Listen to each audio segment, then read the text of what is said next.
Bu tip xəbərləri qaçırtmamaq üçün kanalımıza abunə olun. Milli Məclisin bugünkü plenar iclasında qaçqınların və məcburi köçkünlərin statusu haqqında qanuna təklif olunan dəyişikliklər 3-cü oxunuşda qəbul edilib. Deputat Vüqar Bayramovun verdiyi məlumata görə yeni dəyişikliklər azad olunmuş ərazilərə qayıdan və dövlət tərəfindən yaşayış sahəsi ilə təmin olunan keçmiş məcburi köçkünlərin hüquqi statusu və sosial təminatı ilə bağlı mühüm yenilikləri özündə ehtiva edir. Qəbul edilən dəyişikliklərə əsasən azad olunmuş ərazilərə köçürülən, dövlət tərəfindən yaşayış sahəsi ilə təmin edilən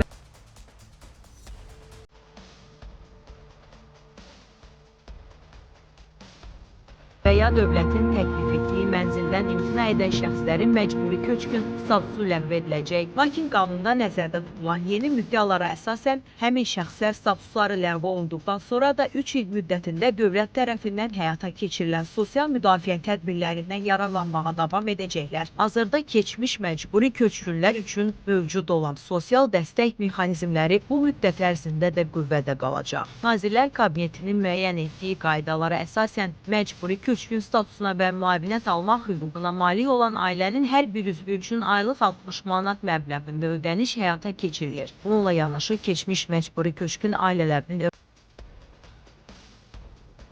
övladları dövlət ali təhsil müəssisələrinə ödənişli əsaslarla qəbul olunduqları halda onların təhsil haqqları dövlət tərəfindən qarşılanır. Eyni zamanda müxtəlif dövlət rüsumları üzrə də bir sıra güzəştlər tətbiq edilir. Yeni qanun dəyişikliyinə əsasən dövlət tərəfindən mənzillə təmin olunmuş keçmiş məcburi köçkünlər bu güzəştlərdən və sosial dəstək mexanizmlərindən daha 3 il ərzində istifadə etmək hüququnu saxlayacaqlar. Qanunda diqqət çəkən digər mühüm məqamlardan biri isə ali təhsillə bağlı. Belə ki, keçmiş məcburi köçkün ailəsinin övladı universitetə qəbul olarkən güzəşt yurduna malikdirsə, onun təhsil müddəti 3 ildən artıq davam etsə belə, həmin güzəşt bütün təhsil dövrü ərzində qüvvədə qalacaq. Yəni, tələbə universitetə qəbul olarkən bu